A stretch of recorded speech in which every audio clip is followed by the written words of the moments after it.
From Governor's Comedy Club in Levittown, this is Sports Bash presented by TicketBash.com. TicketBash.com, where memories are made affordable and where you'll never pay a service fee. Sports Bash is also presented by Ryan Anthony's Heating and Air Conditioning Service, keeping Long Island warm for over 18 years, serving their customers in Nassau and Suffolk with pride, honesty, and integrity. For more information, visit www.liboilers.com. Sports Bash is brought to you by the Embassy Diner, located at 4280 Hempstead Turnpike in Bethpage. Every customer is considered family at the Embassy Diner. Mention Sports Bash and get a free dessert with your meal. And by the Marty Lyons Foundation, the official charity of Sports Bash Media. For more information, go to martylyonsfoundation.org. We'll tell you more later about the 5th annual Marty Lyons NFL Draft Party on April 24th.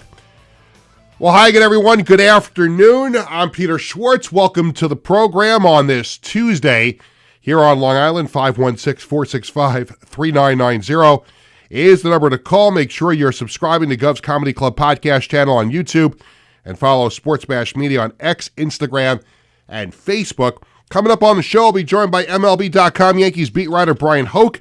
Also had the chance to catch up this morning with Long Island Ducks manager Lou Ford at Fairfield Properties Ballpark. We'll have that interview for you later in the show. We'll also have the TicketBash.com weekly sports calendar, something we're starting on the show today, the Sports Bash Media poll question of the day as well. And I just told Tony about this. Tony Walker, my producer and the host of the Knock 'em Dead comedy show, 11 to 12:30 every weekday right here on Govs Comedy Club podcast. We have the latest edition, and he loves this. He came up with the graphic for it in 2 seconds when we first did it a few weeks ago. Crap the GM has to deal with. That is coming up on the show later on. So a lot of baseball coming up on the show, but I want to start with hockey. And again, when I talk about the Islanders on the show, right away people are like, "Oh, he's just like, you know." I keep using that word "shill," and people talk about, "Oh, he's a shill for the Islanders." Whatever. You want to call me a shill for the Islanders? That's fine. But it's something that is very, very close to my heart. So when I talk about the Islanders, I talk about it mostly with a lot of pride. But obviously, in a season like this, there's not a lot of positive things to talk about when it comes to this team. There's so many crazy things happen to the Islanders this season, losing streaks and, obviously they're not going to the playoffs, injuries to Matt Barzal and to other regulars for, extended period of time. And Anthony Duclair was out for a while, came back, and now he's on an absence, at the end of the season, whatever was going on with him and Patrick Waugh. So it has not been a great season for the Islanders, to say the least. But tonight shapes up as being a very special and emotional night for, I hate using the word meaningless because it kind of is, but I hate using it because when a professional athlete steps onto the ice, onto the field, onto the hardwood, whatever it might be, they want to win. Excuse me. They want to win. So when fans or media throw out this line of meaningless, sometimes I have a problem with it. Now, again, 2 points or no 2 points doesn't matter to the Islanders tonight, but it is fan appreciation night at UBS Arena. And I've been looking for it. I'm going with my son Jared tonight. And you might say, well, why are you going when the game is meaningless and the Islanders can't make the playoffs? Why would you be excited and going?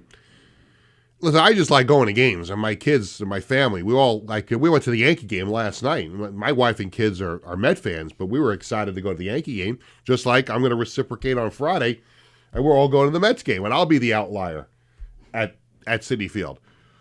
But I always like to go to a team's last game for a number of different reasons. Now, tonight is fan appreciation night for the Islanders. They're actually giving out the yearbook tonight. They do it every year. Last home game of the season, everybody comes, they get the yearbook. So I like to go for that. And it's just, it's kind of like the last day of school. It's, the last day of a job. Maybe you're moving on to another job. You get a chance to say goodbye to some people. And some people are leaving the Islanders organization that I know of. It's their last chance to see some of them tonight. It's also very, very possible that tonight Matt Martin will play in his final home game as an Islander. And I put Matt Martin in a very special category in Islanders history because he has meant so much to the Islanders on and off the ice. Now, on the ice goes without saying, but also off the ice, adopting Long Island as his home. And, of course, everybody knows he's married to Sydney Esiason Martin, Sydney Esiason, Boomer Esiason's daughter. So they have built a home here on Long Island. They have 2 children. A third one is on the way. And Matt came back this year on a tryout contract that turned into a 1-year contract. And now it's very, very possible that this could be his final home game as an Islander, which means it's the last time that he'll be wearing this blue jersey. And, of course, number 17 on the back for Matt Martin. And I was going to wear this for the opening segment today, and Tony will attest. A couple of years ago, the Islanders were very nice to send me this jersey because I was going to be on with Boomer and Gio one morning. I'm like, it'd be cool to have the Matt Martin jersey on sitting next to Boomer, his father-in-law. So the Islanders sent the jersey, and this is not the Islanders' fault. This is Adidas' fault, but I don't know how a size 60 jersey doesn't fit me. Tony, you saw me put it on. I tried to put it on before the show started. It looked like a very tight compression shirt on me, right? You couldn't breathe. I was going to call the paramedics. Yeah. So I thought I was only going to wear it for the one segment, but my son Jared's going to wear the jersey tonight. What could be a very special evening, and I'm sure he's going to get a tremendous ovation from the fans. It was already announced this morning. Head coach Patrick Waugh said instead of Kyle Palmieri, Matt Martin's going to wear the A tonight, and he's going to be in the starting lineup, which means every Islanders fan that is there at UBS Arena tonight, including myself, including my son, we need to give him an ovation to remember. Because even though Matt Martin never got a chance to hoist the Stanley Cup with the Islanders, there is no denying what he has meant to this franchise. And again, on and off the ice, from his charity work to creating a home on Long Island. He's a really good person. Like, I've gotten to know, like, one of the cool things about covering a team is in some ways you get to know a person, and he's, as we say in the Jewish religion, a mensch. He really is. And it's going to be very, very emotional to not see him wearing an Islander uniform. We got a taste of it a number of years ago when at the time, Islanders GM Garth Snow did not even offer him a contract when he was a free agent. And Lou Lamoriello at the time was the GM in Toronto. And he signed Matt Martin away from the Islanders to a 4-year contract. 2 years later, Lou Lamoriello was back in here, and he's the general manager of the Islanders, trades to get Matt Martin back from the Maple Leafs and back in an Islander uniform. So there's those 2 years in Matt Martin's long career in the NHL that he was not wearing the Islanders sweater. And it was so weird, those 2 years, seeing Matt Martin wearing a Toronto Maple Leafs jersey, wearing 15 instead of his customary 17 that I just showed you before. But he's been such a good Islander. Part of that fourth line, the identity line with Cal Clutterbuck and Casey Cizikas. Clutch goals at the right time. Remember, he had that game-winning goal in Game 4 against the Lightning in the 2021 playoffs. And the funny part about that was, while that was going on, Gunnar Esiason, Boomer's son, was getting married. So Matt Martin could not go to Gunnar's wedding because he was playing in the Stanley Cup playoffs. It's like, all right, business. Sometimes business takes you away from family. It's not always the greatest situation, but it happens. And Boomer, I remember Boomer talking about how proud he was, and Boomer's the biggest Ranger fan on the planet. But how cool was it on a night that his son got married, his son-in-law got the game-winning goal in a Stanley Cup playoff game to even that series of 2 games apiece. I was at the game, and that was really cool thinking about that at the time and knowing what the situation was. But Matt Martin has been a really good Islander. He's done it with some skill. He's done it with his hands, getting into fights, being an enforcer, protecting his teammates, being a fan favorite. I can remember my older son Bradley loving Matt Martin, like one of his favorite players growing up. And what's not to like about Matt Martin? I took Bradley when the Coliseum was closing for the first time. So this is 2015. There was an event, I'm trying to remember, I think it was at Malloy College, where they had this company was doing like a farewell to the Coliseum event, and I took Bradley, and Matt Martin was one of the players that was up on the stage, and there was an opportunity for people in the audience to ask Matt Martin a question. Now, I didn't need to ask Matt Martin a question. I ask him questions all the time. So I said, Bradley, why don't you ask him a question?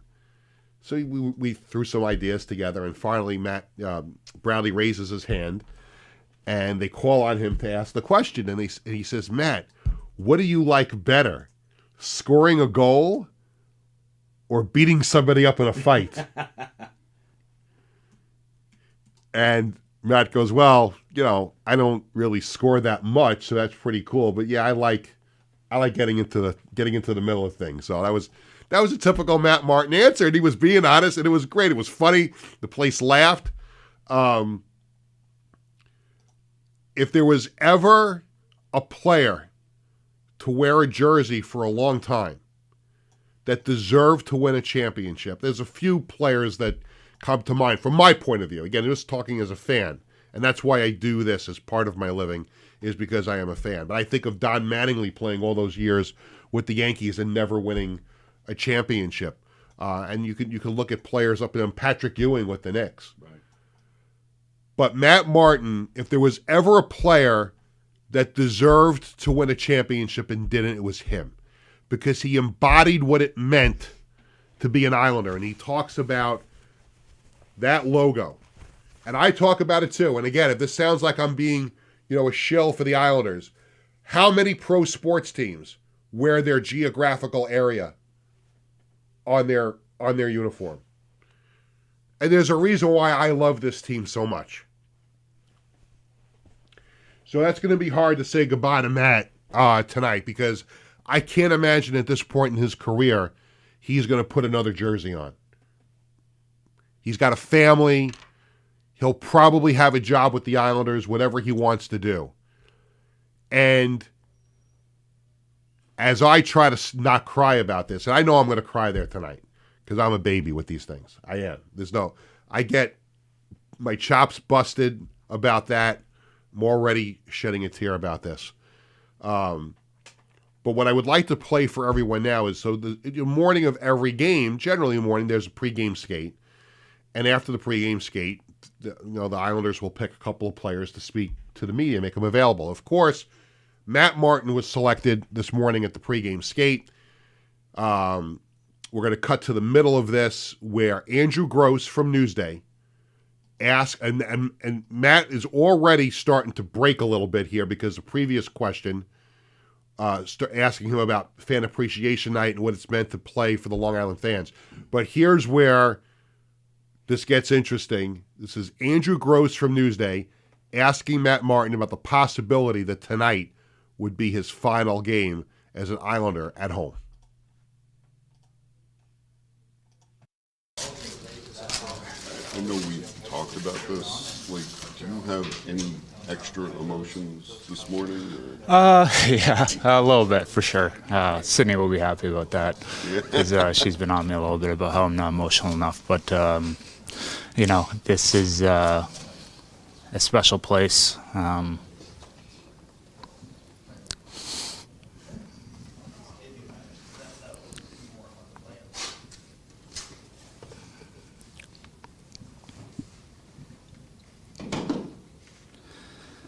I've been so proud to wear this jersey and be a part of this team and community, and sorry. Sorry, man. Didn't mean to do that to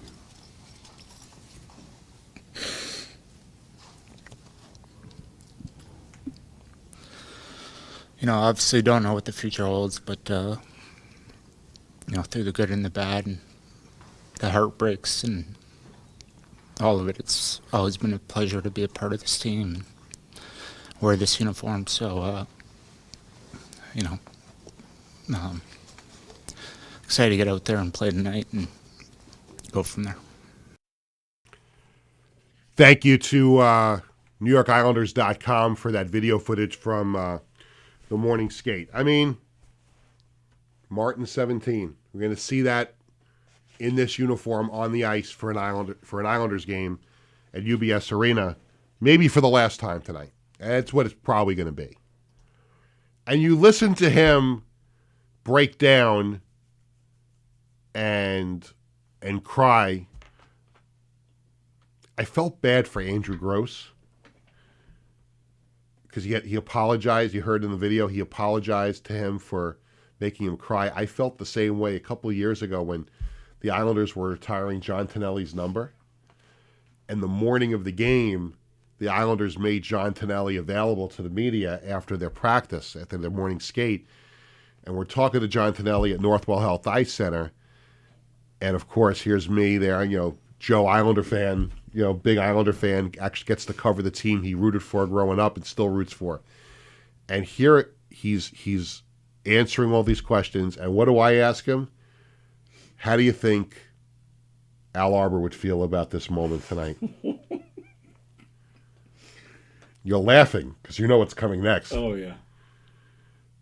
Now, Bill Torrey, I hope he patched things up with Bill Torrey near the end, because you remember John Tonelli was not happy when Bill Torrey traded him to the Calgary Flames when he said he wasn't going to trade him, but then he did. So I didn't ask him about Bill Torrey. I asked him about Al Arbour. And he just started bawling. Bawling. He's one of my heroes growing up, John Tonelli. I made him cry. And I walked away after the scrum was over, and I'm like, oh, my God. And people are like, they looked at my other reporters that were like, Peter, are you okay? And I said, I just made John Tonelli cry. And I felt bad for Andrew Gross. I'm going to go up to the press box tonight and tell Andrew that, hey, it's okay. Been there, done that, got the postcard. But you see the raw emotion from Matt Martin there. And for people who think that these guys don't care, they do. Especially a guy who's played with that jersey for such a long time, minus the 2 years in Toronto. As you cut this guy's wrist open, it's going to bleed orange and blue. And in my opinion, and I don't like to throw these accolades out all the time, but the Islanders have had a Hall of Fame for a long time now, and now it's displayed as a Ring of Honor at UBS Arena. There's names that are already missing from that Hall of Fame. Significant names in Islanders history. I'll talk about a guy like Jiggs McDonald, their longtime broadcaster, should be up there. Stefan Pearson should be in the Islanders Hall of Fame. If we're talking 10 years from now, maybe less than that, let's talk about 5 years from now, and Matt Martin's name is not in the Islanders Ring of Honor, then what are we doing here? What are we doing? Mr. Islander has been used for Eddie Westfall. It's been used for Bobby Nystrom. I think we can now add the term Mr. Islander to Matt Martin. Because if there was ever somebody who put this uniform on that embodies what it's supposed to be like to be a New York Islander, it's Matt Martin. And I can't wait to cheer him tonight and I can't wait to be back at UBS Arena with my family one day when he is inducted into the Islanders Hall of Fame. We'll talk more about Matt Martin in the last segment because he'll be the subject of today's Sports Bash Media poll question of the day. But when we come back, we're going to switch gears, talk a little Yankees with Brian Hoke, who covers the Yankees for MLB.com. That is coming up when Sports Bash returns right after this. Hi, I'm Peter Schwartz. And I'm Vinny Tickets. We want to take a moment to talk about our fantastic sponsor, the Embassy Diner. Embassy Diner has been a beloved staple in the restaurant industry for over 50 years. And the great thing about it is when you walk through the door, you're not a customer, you are family. Every visit promises to be filled with warmth, love, and respect. And here's an extra treat. If you mention Sports Bash during your visit, you enjoy a free dessert on the Embassy Diner. Come on down to the Embassy Diner, where great food and great company are always on the menu. Visit the Embassy Diner, located at 4280 Hempstead Turnpike in Bethpage. Hi, I'm Peter Schwartz. And I'm Vinny Tickets. We want to take a moment to talk about our fantastic... In 1982, the Marty Lyons Foundation began with a single heartfelt mission: to bring moments of joy and hope to critically ill children by granting wishes that make their dreams come true. Since that day, we have touched the lives of over 8,500 families, raising over $43 million to grant wishes that offer a beacon of light in their darkest times. These precious wishes cost an average of $6,700 each, and your support is crucial to our mission. Every donation, big or small, makes a difference. And with 76 cents of every dollar going directly to supporting our families, you can rest assured your support truly changes lives. The Marty Lyons Foundation operates 11 chapters in 14 states now, working tirelessly to reach as many children as we can. This dedication goes hand in hand with our commitment to transparency and accountability, earning us top ratings on Charity Navigator, Great Nonprofits, and Candid, which underscores our dedication to those we serve. The Marty Lyons Foundation grants wishes to children ages 3 to 17. And what really makes this foundation so special is our willingness to grant not only a first wish, but also consider a second wish to a child who continues to battle a life-threatening illness. We stand by these children, offering them hope and strength through the power of dreams, giving our children the courage to wish for more. What's your purpose in life? Is your purpose in life to live in the big house and drive the nice car? No. Your purpose in this life is to make it a little bit better for those that follow and realize that we live for today to see a better tomorrow. Visit MartyLyonsFoundation.org to learn more and get involved.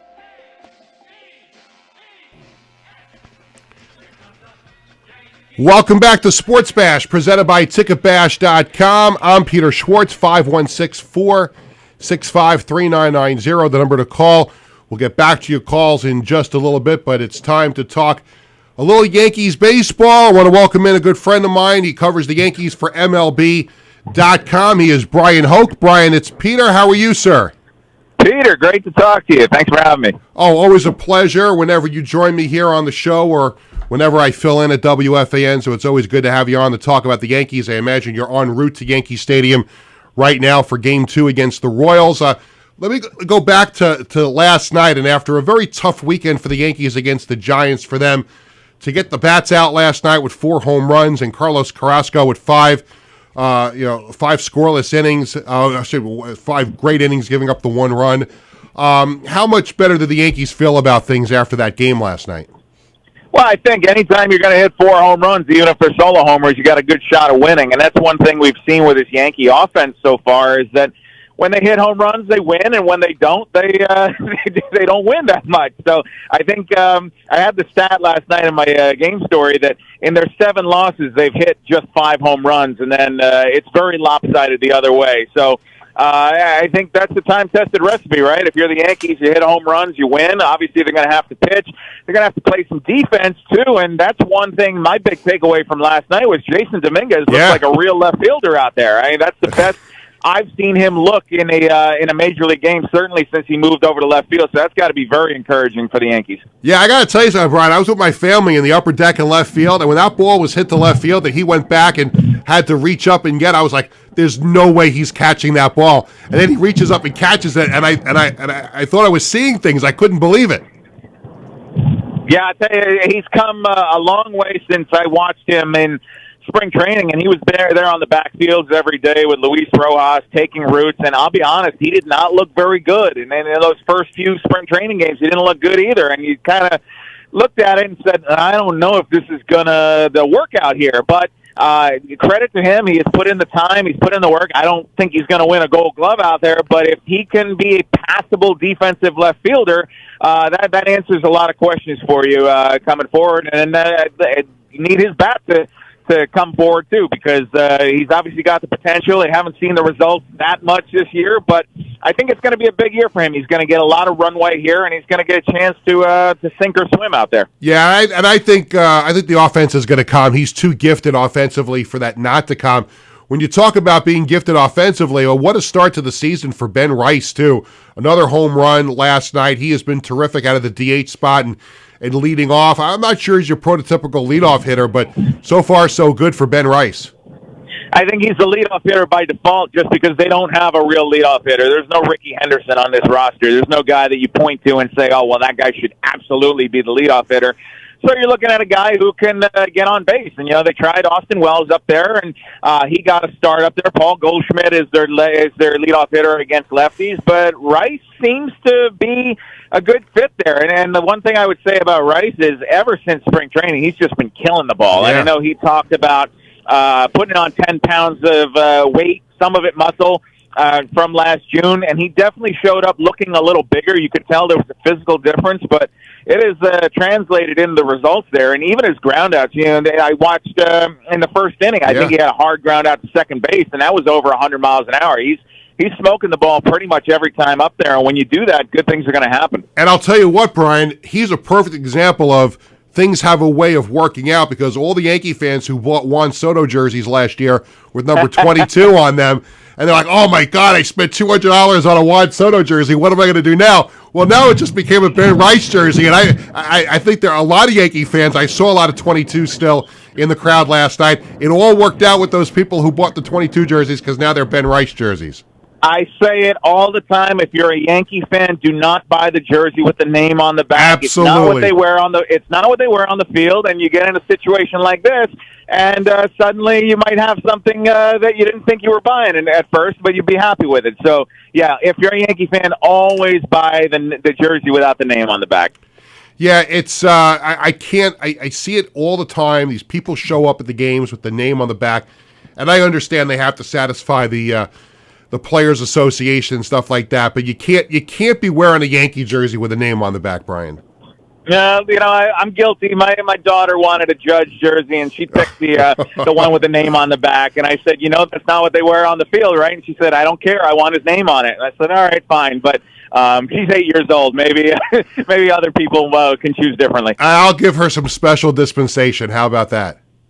Thank you. I appreciate that. There you go. Brian Hoke from MLB.com. He covers the Yankees. He's joining us here on Sports Bash. With all the Yankees pitching problems, Garrett Cole out for the season, Tommy John surgery, that kind of thing, and Marcus Stroman has not done well. For them to get a start that they got from last night from Carlos Carrasco was just, that had to be a shot in the arm for the whole Yankees organization to see him do what he did last night. That's huge, yeah, and that's really all you're asking from Carlos Carrasco, from Will Warren a few days ago. Get them through 5 innings, and they'll figure it out from there. I mean, that's what the bullpen is there for. What you can't have is what you got from Stroman that night. And obviously, there were other circumstances at play there, but that really taxes your bullpen when you get knocked out in the first inning. And so they're fortunate that game got rained out, actually. It wound up being a blessing in disguise there, or rain shortened, I mean to say, because you didn't have to cover 3 extra innings there from your bullpen. So, right. you're just looking for your starting pitcher, especially Warren, Carrasco. keep it competitive. And if you can go 5 innings, 1 run, I mean, they will sign up for that every single time. And so Carrasco's had some rough outings in the early going. That's a good sign that he can kind of bob and weave and keep guys off balance and make them get themselves out. He's not, at this stage of his career, going to blow anybody away. The ball is going to be in play, and they've got to make the plays behind him. You know, before the game yesterday, Brian, and I saw your posts about it before the game yesterday, Aaron Judge was named the captain for Team USA at the World Baseball Classic next year. There's a couple of things come to mind here. Obviously, it goes without saying how special of a player Aaron Judge is, and off to a great start and leading the Yankees as their captain. But it actually was kind of, to me, it was a little eye-opening that the Yankees held that press conference, you know, with USA Baseball before the game, because you know you wondered what the Yankees' feelings would be for Judge to play in the World Baseball Classic because of the look, it was just a couple of years ago Edwin Diaz got hurt playing in the WBC. So I guess the Yankees must have given their blessing to him playing next year. And I don't think they really have a choice in the matter. But, yeah, no, this is something Judge has wanted to do. He wanted to do it last time around, but he had just signed the big contract, 9 years, $360 million. He'd just been named team captain, and he didn't think it'd be a good look to leave his team during spring training after just becoming the captain. So this seems like a better time to do it, and it's an honor. Judge was talking about yesterday that he's never had the opportunity to represent USA, even going back to high school or anything like that. And so I think that wearing the stars and stripes on your chest, this is something a lot of players obviously gravitate to. But, yeah, the Yankees are going to be holding their breath. Of course they will. The fans, too, Brian. The fans also. Oh, sure, the fans, too. But, I remember it was a few years back. Mark Teixeira went to the World Baseball Classic. He hurt his wrist and was never the same, really, after that. And so, yeah, no, there's a risk, of course, anytime you're playing at the highest level, and you just hope that he can have a great time, that he can lead Team USA, he makes some great memories, but most importantly, don't get hurt. And that's what the Yankees are going to tell him. And you can get hurt playing in a game, whether it's March at Steinbrenner Field or whether you're playing against Team Japan in the World Baseball Classic. But I'm sure once he comes back and he's 100% and completely good to go, that everybody's going to exhale a little bit. Couple minutes left with Brian Hoke from MLB.com, who covers the Yankees and does a wonderful job. When you think about where the Yankees are at this point early in the season, if you take the temperature, obviously there's been some good and there's been some bad. Obviously some injury concerns as well. We talked about Cole before, and obviously Giancarlo Stanton has not played yet this year. But when you take the temperature of the Yankees so far through the first, whatever number of games it's been, how do you look at them? Are they still the class of the AL East, and are they still a team that's capable of getting back to the World Series? They're right about where I thought they would be. I mean, ever since you lose Garrett Cole for the entire year and Luis Gil is not in the rotation until probably the All-Star break, I mean, you're going to take a hit there. And so if you were forecasting this team as a 90-plus win team, I think you certainly have to factor that in. And so I've kind of guesstimated them around 86, 87 wins, which is a playoff team. I don't know if they're going to win the division, but I think they're going to go to the playoffs. And then you just count on getting those guys back. You're not going to get Cole back, but you can get Luis Gil back. You can get Stanton back. And, if they can make some trades along the way here to shore some things up. I know the Yankees wanted really badly to get a right-handed bat during spring training. They weren't able to do it. But there's still time on the clock for that. So I think they're going to remain competitive. They're going to remain afloat. This is a team that, they'll be above 500. They're going to win more than they're not going to win. But I don't think they're going to run away with this. I think that you're not looking at a juggernaut like the Dodgers or even the Giants who were in town and really impressed me. That's a 100-plus win team, I think. I don't think the Yankees are there. They are in a tough division, as you mentioned. It's going to be more competitive for them this year, and you don't have Juan Soto, but I think they're sticking with it. And like I said, I think they're going to win more than they don't. They're a playoff team as I see it, but I don't know if they're a division winner. Brian, I know it's early, and I know I'm not the only one who feels this way, but Devin Williams is scaring a lot of Yankee fans right now because you hear, Luke Weaver did such a good job last year, and now they bring him in after the trade with the Brewers, and it almost seems like Pete Alonso broke this guy with that home run in the playoffs last year. And again last night, runs into trouble in the ninth inning. He's able to get out of the jam and get the save. But Where do the Yankees stand? Let me ask the question this way: How is Devin Williams handling being a Yankee? The issues he's had so far, and how are the Yankees reacting to it? I think we're still waiting to see the real Devin Williams. I don't think he's been all the way there. And even going back to this spring, I kept waiting for a lockdown 1, 2, 3 inning where you say, all right, there it is.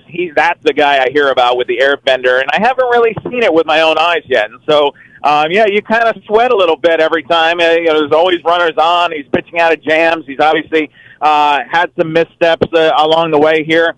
He did get the job done, so let's give him credit for that. But, yeah, I think that when you look at a guy who's a 2-time All-Star, 2-time National League reliever of the year, the Yankees haven't seen that guy yet. And so, Aaron Boone is pretty steadfast that it's going to come. We're going to look up at some point in the year, and he's going to be the dominant relief presence that they expected, that they were trading for. But as of right now, it really hasn't clicked in yet. And I don't know if that's the cold weather. I don't know if that's the transition to New York after pitching in Milwaukee all his career. But, it's not quite there. And I feel like you see little glimpses of it. He throws the changeup, and you get a swing and a miss, and you say, wow, that's a really good pitch. But it's putting together a complete outing from start to finish, the 3 outs, and he hasn't been automatic yet. And so I think it's going to come. I do. The track record suggests it will, but it hasn't come yet.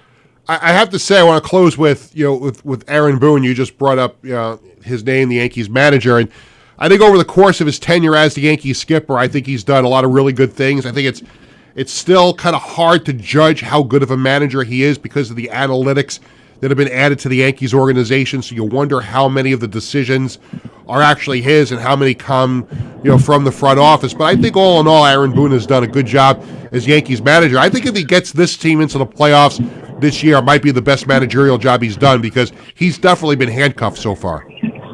That's an interesting point. I mean, it could be. I think that, the era of the Billy Martins and the Earl Weavers, that's not coming back, where it's kind of my way or the highway, and I'm going to manage by my gut. Everything is a collaborative effort. There's a lot of cooks in the kitchen, as I like to say, and so he's the lead chef, but, there's a lot of help in there, and so you do wonder exactly who has all the input and where everything comes from. But at the end of the day, he's the guy who has to stand up there at the press conference and explain why things happened. And, he's certainly a player's manager. The guys in that room love him to death. He's got their backs through thick and thin, sometimes annoyingly too much so, where he'll, for example, with a Carlos Rodon, and he'll tell you the guy pitched great, even though he's given up 3-run homers. So, but I can see why that grates on fans a little bit. And, I think that he's got a roster here that should be a winning team. Like I mentioned, I don't know if they're a division winner, but they have the capability to be one, and they've certainly taken some hits in the early going, but he's kept them trucking away. And then to go full circle from where I started this conversation with you, Peter, if they hit 4 home runs a game, they're going to win more often than not. Oh, there's no question about it. Brian, I can't thank you enough for spending some time on the show. Always good to talk to you. Hope to see you in the press box very soon in the Bronx. You got it, Peter. Thanks for having me. Brian Hoke from MLB.com. He covers the Yankees like a blanket. Does a wonderful job, MLB.com. So you want to check out Brian's Yankee content there. Still more to come here on the show when we come back. My conversation with Long Island Ducks manager Lou Ford, the TicketBash.com weekly sports calendar, the Sports Bash Media poll question of the day, and the latest installment of crap the GM has to deal with. It's all coming up when we come back right after this. Sponsor, the Embassy Diner. Embassy Diner has been a beloved staple in the restaurant industry for over 50 years. And the great thing about it is when you walk through the door, you're not a customer, you are family. Every visit promises to be filled with warmth, love, and respect. And here's an extra treat. If you mention Sports Bash during your visit, you enjoy a free dessert on the Embassy Diner. Come on down to the Embassy Diner, where great food and great company are always on the menu. Visit the Embassy Diner, located at 4280 Hempstead Turnpike in Bethpage. In 1982, the Marty Lyons Foundation began with a single heartfelt mission: to bring moments of joy and hope to critically ill children by granting wishes that make their dreams come true. Since that day, we have touched the lives of over 8,500 families, raising over $43 million to grant wishes that offer a beacon of light in their darkest times. These precious wishes cost an average of $6,700 each, and your support is crucial to our mission. Every donation, big or small, makes a difference. And with 76 cents of every dollar going directly to supporting our families, you can rest assured your support truly changes lives. The Marty Lyons Foundation operates 11 chapters in 14 states now, working tirelessly to reach as many children as we can. This dedication goes hand in hand with our commitment to transparency and accountability, earning us top ratings on Charity Navigator, Great Nonprofits, and Candid, which underscores our dedication to those we serve. The Marty Lyons Foundation grants wishes to children ages 3 to 17. And what really makes this foundation so special is our willingness to grant not only a first wish, but also consider a second wish to a child who continues to battle a life-threatening illness. We stand by these children, offering them hope and strength through the power of dreams, giving our children the courage to wish for more. What's your purpose in life? Is your purpose in life to live in the big house and drive the nice car? No. Your purpose in this life is to make it a little bit better for those that follow and realize that we live for today to see a better tomorrow. Visit MartyLyonsFoundation.org to learn more and get involved. Welcome back to Sports Bash, presented by TicketBash.com. I'm Peter Schwartz, 516-465-3990. I got all kinds of numbers going on in my mind. I was just checking my phone for work-related stuff, and there were a whole series of numbers that are just, like, I'm not the smartest person in the world, so I can't be overloaded with things because my brain functions in a certain way. I have to be focused on one thing at a time, and if something else gets into my brain, it literally screws my brain up. So I was trying to think of the number, but I was also thinking of numbers that I just saw on an email. So I apologize. It kind of flipped me out there for a little bit. But we thank Brian Hoke from MLB.com for coming on and talking a little Yankees with me. And we're going to stick with the baseball theme. The Long Island Ducks about to embark on their 25th season. Imagine that. 25 years. It's actually, it was 25 years ago because there's a season missing because of the pandemic. But 25 years ago, the Long Island Ducks were formed in 2000. The first season was 2001. So we're missing that year in there. So this is the 25th season coming up of Long Island Ducks baseball. And, I've spoken glowingly about, the years I've, spent going to games there. I was at the first ever game 25 years ago. I love to go with my family now. And I actually, last few years, I've been a backup public address announcer for the Ducks. So that's a franchise again. Just like the Islanders wear Long Island on their logo, the fact that it's the Long Island Ducks and it's a team that has meant so much to the community and won championships, it's really special. In 25 years, not a lot of teams in the minor leagues and niche sports, survive 25 years. People thought when the Ducks first started, it'll be a fad, it'll die out.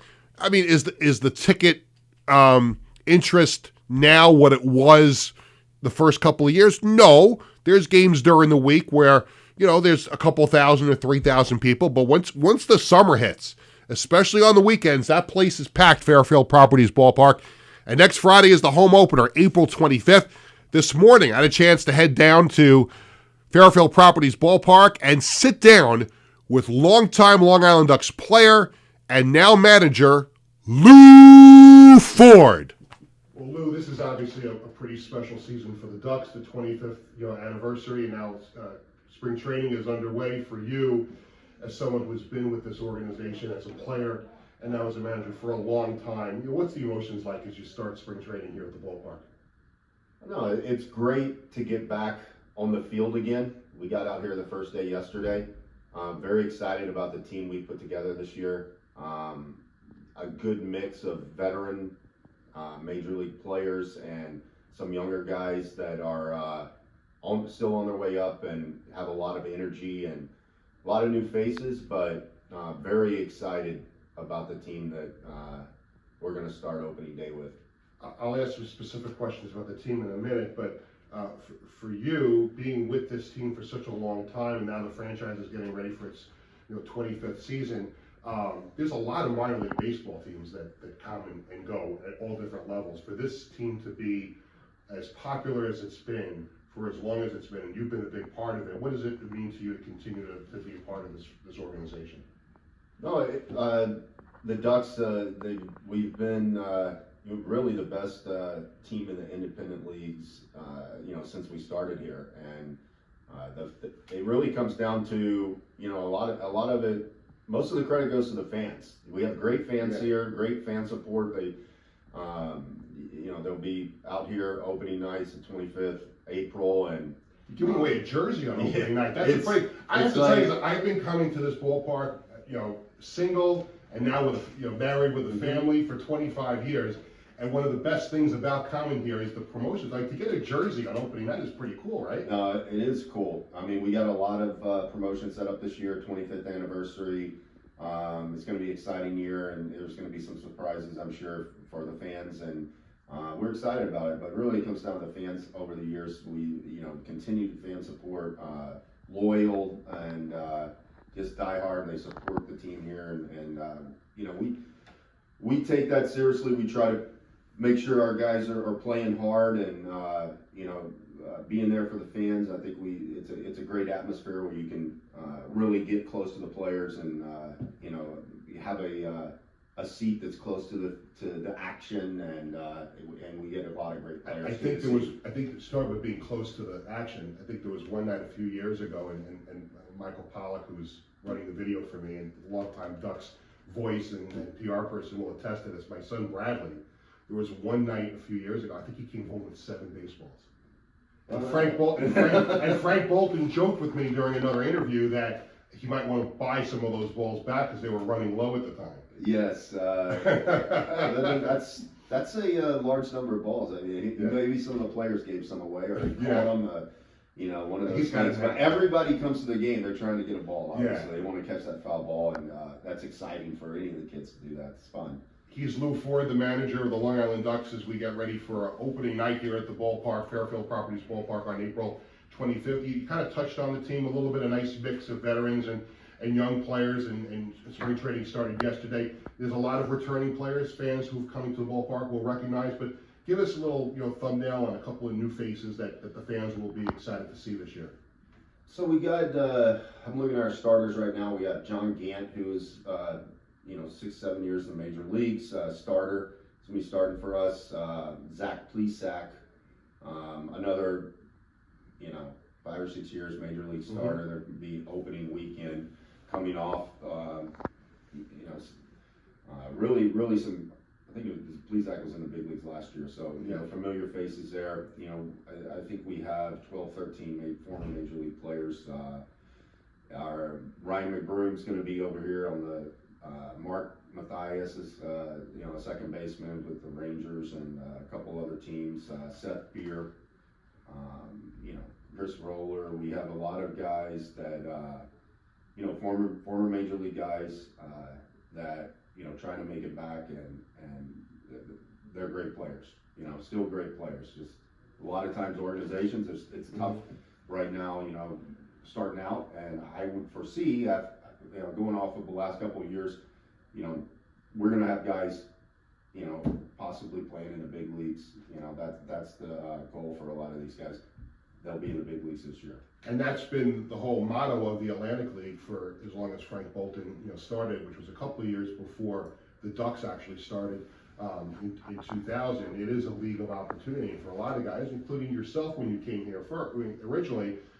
The goal for a lot of these guys is to not only get that first taste of Major League Baseball, but to get back to the majors. And there's so many familiar names in this league with the Ducks and other teams over the years that have had the chance to play in this league and then get back to the show. Yes, so the last 3 years we've had one of our guys that started out here in spring training, and they ended up in the major leagues by the end of the year. You know, so I think it was Tyler Zuber last year, and you know, we had 3 guys in the last 3 years that were up there. You know, so I think Zuber's still with the Mets. Yeah. And we have guys that have been here previously that are still pitching. I think, you know, Michael Tonkin was pitching with the Yankees some last year, and he's still, you know, over there too. So, you know, it's not only this year; it's for years to come. Some of these guys, you know, they're still doing it, and you know, we're very happy for them. They're representing, you know, Long Island and the Ducks still very well. And last thing, just, you know, when you put this team together, you kind of touched on it before, but the type of team the fans will see and how much fun they'll have watching this team play this year. Well, I mean, I like to run, you know, so I'm seeing our guys, you know, we've already talked to them, you know, we're going to run, we're going to steal some bases, we're going to make some things happen, cause some chaos out on the bases. We want some, you know, the pitchers, let's attack the zone and throw strikes, and, you know, we got a great defense out there. I think the fans are going to see some great defense this year. And, you know, we have some big arms too, so they might see some punch outs mixed in too. So, but it's going to be exciting. That's the type of team we have, and, you know, it's going to be exciting to watch.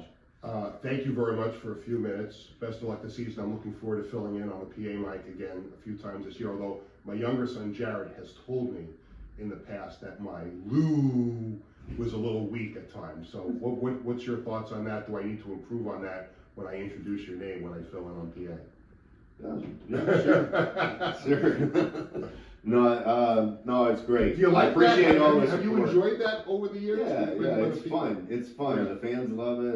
You know, it's fun. It makes me smile. So it's all part of the experience here. It's fun. Awesome. Thank you. Appreciate it.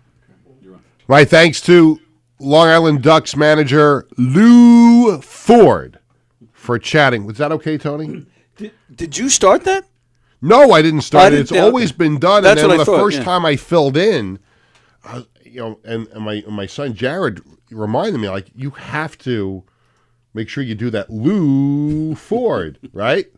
Yeah. And whenever I fill in on PA, so my family comes to watch the game, and I get them the tickets. They're in the employee section right behind the plate in the first couple of rows. And the first time I did it, because he was still playing, now batting, the designated hitter, number 20, Lou Ford. And then I would look down, and there's Jared in the first couple of rows, turns back and goes, like needed to improve on it a little bit, you know? Wow. But I think I've gotten better. You don't really do it as much because he's the manager. It's like, you know, the manager's coming out to exchange a lineup card. You're not going to be like, here comes the manager, Lou Ford. You know, it's like you have to kind of dial it back a little bit. True, yeah. As the manager, if he was up at bat, all-time hits leader, you know. But we thank him for spending some time. We wanted to have him on live, but they're in the middle of a workout right now. It is spring training. So thank you to the Ducks, Michael Pollock, everybody for having me at Fairfield Properties Ballpark this morning to talk to Lou. It is time for the weekly sports calendar presented by Ticketbash.com. Tonight, April 15th, Islanders and Capitals, final home game. Could be Matt Martin's final game in an Islanders home uniform tonight. Yankees taking on the Royals in the Bronx tonight and tomorrow. On the 17th, the Rangers take on the Lightning in their last home game for Sam Rosen, legendary Rangers broadcaster, retiring after 40 years. And we could say congratulations to Kenny Albert, the Rangers' longtime radio voice, named today by MSG as the heir apparent to Sam Rosen. So Kenny Albert will be the new TV voice of the Rangers on MSG. He's a good friend of the show. We've had him on. So obviously, congratulations to Kenny Albert, who'll be replacing. And those are not easy shoes to fill, but Kenny Albert, one of the preeminent voices of the NHL, both locally for the Rangers and nationally now for the NHL on TNT. Continuing with the calendar, Mets and Cardinals 4 days in a row, the 17th, the 18th, the 19th, and the 20th. Then they start a series against the Phillies on Monday the 21st. The Knicks in the 2025 NBA playoffs against the Pistons. The 19th is Game 1 Game 2 is on the 21st. You can get tickets for all of these events, all these games, and more. Ticketbash.com. No service fees and the lowest prices around. All right. We've got 5 minutes to go. Still a lot of work to do here on the show. Tony the sweat is starting to run down the forehead because this may be another one that goes into overtime. We'll see. But it is time for the Sports Bash Media poll question of the day. Islanders and Capitals tonight. UBS Arena could be the final home game in an Islanders uniform for Matt Martin. And I will hold up the jersey one more time. Here we go. Number 17, Matt Martin. Could be his final game. I'm trying to get it into the window. There we go. There you go. Thanks to Matt Martin for all the memories. But here's the question for Islander fans. Is Matt Martin an Islanders Hall of Famer? And you know how I feel about it. I just went on a spiel almost crying at the beginning of the show. Yes, he's an Islanders Hall of Famer. Tony, you're an Islanders fan? Matt Martin, an Islanders Hall of Famer? I don't think it's a no-brainer, in my opinion. You got it. Yeah, absolutely. Now, they have a backlog there. I mentioned some names before. They've got to catch up and get some names in that Hall of Fame that are long overdue. But what are we doing here if Matt Martin is not in the Islanders Hall of Fame at some point? So there you go with that. Now, the latest edition. Tony, you ready? Ready. Crap the general manager has to deal with. And I'm finding out during commercials on my phone there might be some more crap I have to deal with. But let me tell you about this thing that's happened in the last couple of days. What is that? Pressure. Oh, Pressure. There you go. I forgot what song you play for this. Yes, thank you, Billy Joel, Pressure. A double dose of Billy on the show today because we heard No Man's Land coming back from the break. So, a lot of great interest in the New York Dragons, and as the general manager, I'm trying to keep everything together and as we proceed towards the start of our season in June. Now, one of the things that is on my plate as the general manager is to book people to sing the national anthem at our games.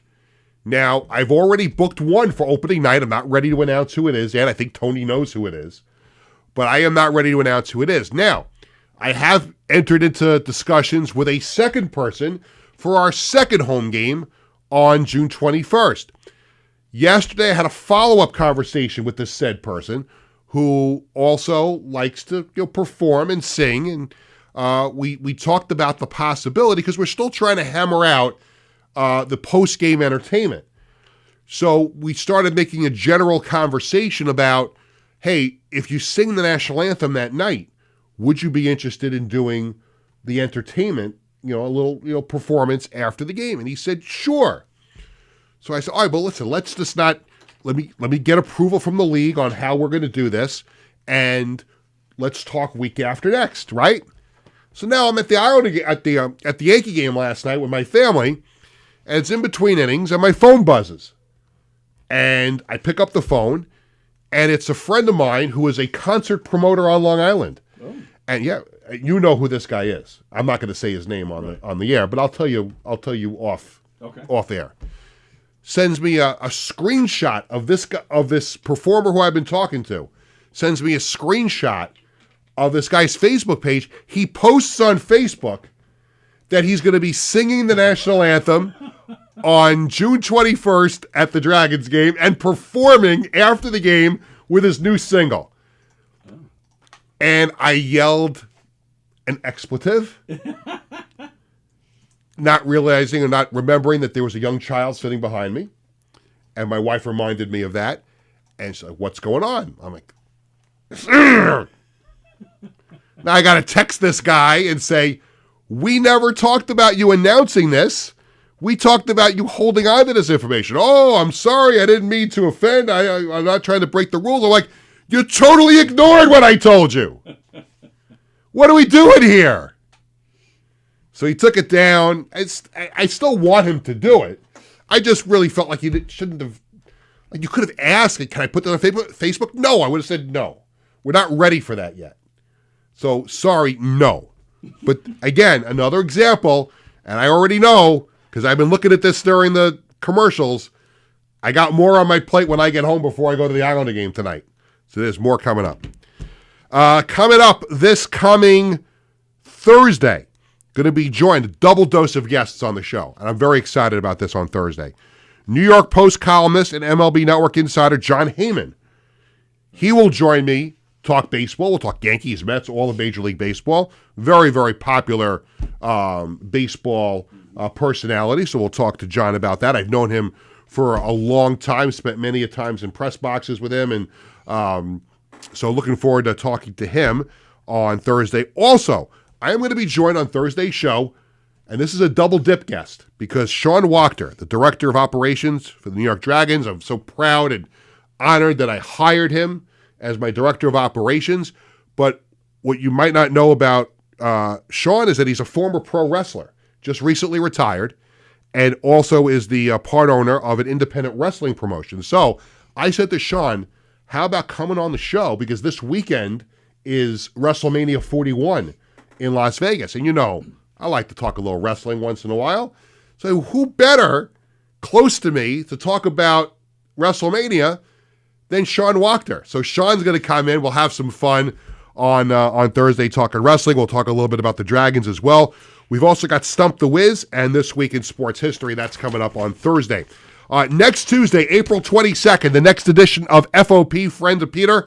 I'll be joined in studio right here by veteran news anchor and reporter Andrea Grimes, who you will recognize and remember from WCBS Channel 2. She also had a little run at News 12 Long Island. So we're going to welcome Andrea. I bring this up all the time. I don't believe Andrea has been back on TV since she left Channel 2. And I think it was about a year or so ago that she left Channel 2. So we're going to have Andrea in. We'll talk some news. We'll talk some, I don't know if we'll talk really politics per se. I know she's a big sports fan. Her family is, so we'll talk a little sports, find out how she's doing with her family. That's coming up next Tuesday. Next Thursday, April 24th, I'm hosting the 5th annual Marty Lyons Draft Party at Great South Bay Brewery in Bayshore. We'll have a guest on next Thursday on the show to preview the draft. Jets pick 7th, Giants pick 3rd. We'll see what happens. This Saturday, April 19th, the Dragons will hold their second open tryout at the U.S. Academy of Soccer in Farmingdale, so you could register for that at www.nydragonsfootball.com. Tony, I did not see your name on either for the first one on the 8th or for this Saturday. Did not see your name listed on the tryout page. Would I qualify as? Well, no, there's no kicker. So because I could. We can't find another spot for you, like water boy or cheerleader, towel boy. Hey, I got Sean Wachter's handling the dance team right now. I was working on it, and Sean is kind of taking that off my plate right now as he's trying to hammer out the details for that. So I don't think you're going to be a fit for that. Well, you just talked to Lou Ford. I was Quackerjack for one game. You were Quackerjack for one game? In their inaugural season. Really? It was May of 99, 2000, whenever the first season was. Yeah, I did one game. I got a great story about Quackerjack. Do we have a minute? Yeah. A minute? I'm in the press box a number of years ago covering a Ducks game for an outlet that I was working for. I had to be there to interview somebody. I'm sitting in the press box at whatever it was called then, EAB Park, whatever it was. And in the press box from the concourse walks Quackerjack. Right? So I turn around and I'm like, oh, there's Quackerjack. I said to somebody. Quackerjack walks in, goes to the men's room, opens up the men's room door, and goes into the bathroom. Turn to the person sitting next to me and I guess, well, that answers that question.